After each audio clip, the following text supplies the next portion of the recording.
All right. So the next question was, what is equity? Equity in your home, rather. Essentially, equity is how much is your house worth minus how much you still owe on it in a mortgage, let's say.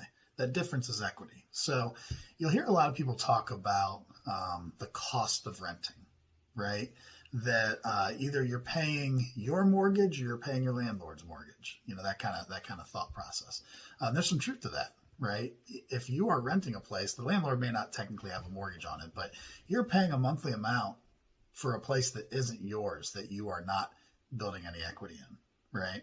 So if your housing payment with taxes and insurance and everything is going to be $1,000 a month, and your proposed rent is going to be $1,000 a month, what you have to look at is, 10 years from now, maybe your homeowner's insurance has gone up a little bit.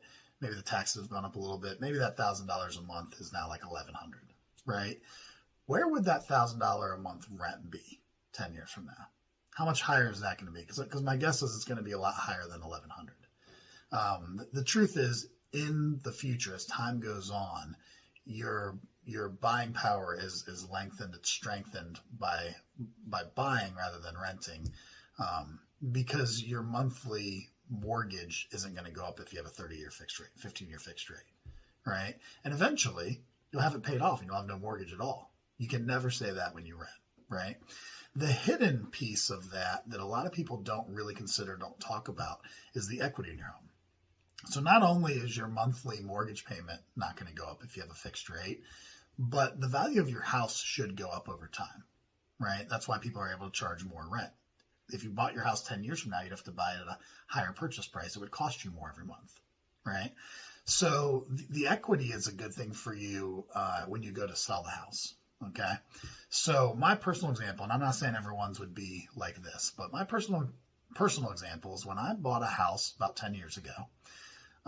We bought it at a really good price. And when we went to sell it about 7 years later, we sold it for so much more than we had bought it for. We had so much equity in that house that even after paying all of the closing costs on the selling side and all that kind of stuff, if I'm accounting for taxes, insurance, my mortgage itself, we cleared so much on the sale of the house. It was like we had lived there for $90 a month plus utilities. Right? It'd be like as if I had rented a place for $90 a month plus utilities over a 7-year period for a beautiful house that we got to live in. So equity is important. It's something that you should know about because it should be one of the determining factors of when you're buying a place is what position are you going to be in 5, 10, 15, 30 years from now?